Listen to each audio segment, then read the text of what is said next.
The first question, should I or would I be able to finish high school? The second question, how would I pay for college? Third question, would I qualify for an MS or PhD in EE?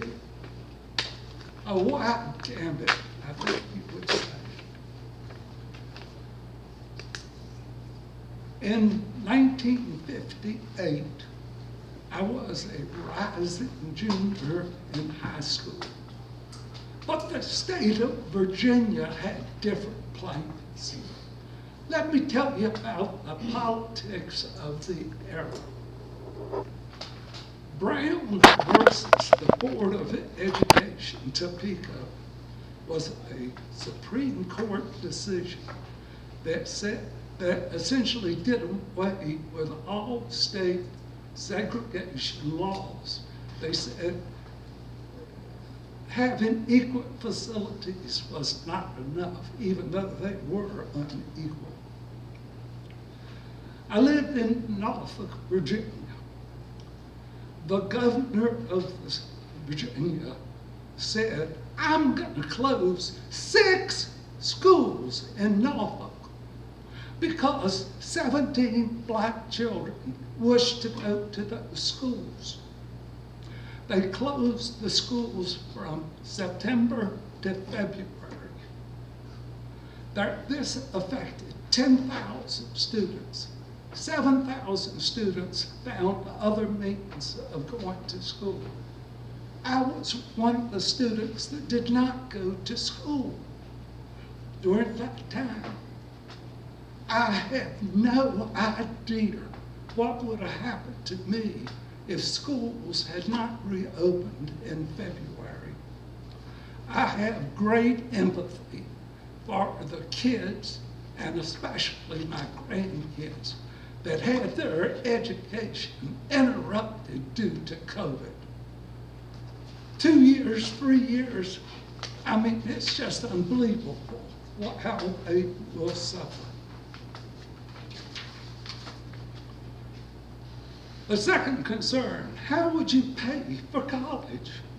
Back in my day, it was a lot cheaper. My family wasn't able to assist, but there was an opportunity. The Norfolk insurance agents had a $500 safe driving scholarship. Now, I didn't think that I could win this because as a 16-year-old, I'd had 2 wrecks that were my fault. A concrete truck ran into me. I had a 4-car collision. I mean, no chance at all. But this was a written test. And it was set up that there would be a winner at each of 5 Norfolk high schools, and then they would compete, and there would be one winner. I took the test, and I tied with a female student. We took the second test again. I got 2 additional questions right that she didn't, so I won for the school. I then competed on the 5 schools, and I won again, miraculously. I now had $500. I took that $500 scholarship and I invested and enrolled in Virginia, in what was a community college essentially at that time, lived at home, and the $500 scholarship paid for my entire freshman year tuition and books. How about that? Now let's move to the third thing. Would I qualify for a master's degree or a PhD? Well, Virginia Tech had a qualifying exam. It was a 3-hour test, 10 questions. I took the test in January '72. I sat down. I take a test by looking at the question. If I can answer it, I will answer it. I went through the 10 questions. I answered one. I said, what's happening? I took a bathroom break. I came back. While in the bathroom, I thought about my answer, and it was wrong. I came back and I erased it.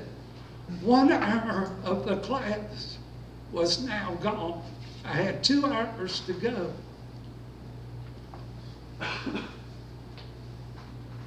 I coalesced and answered all 10 questions. And to my surprise, I got an 88. Disqualified for BS, or excuse me, for an MS and a PhD, if I earned them. The average grade was 71.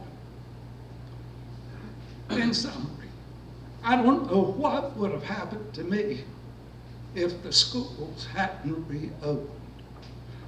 The scholarship was a blessing, and qualifying was outstanding. Mr. Toastmaster.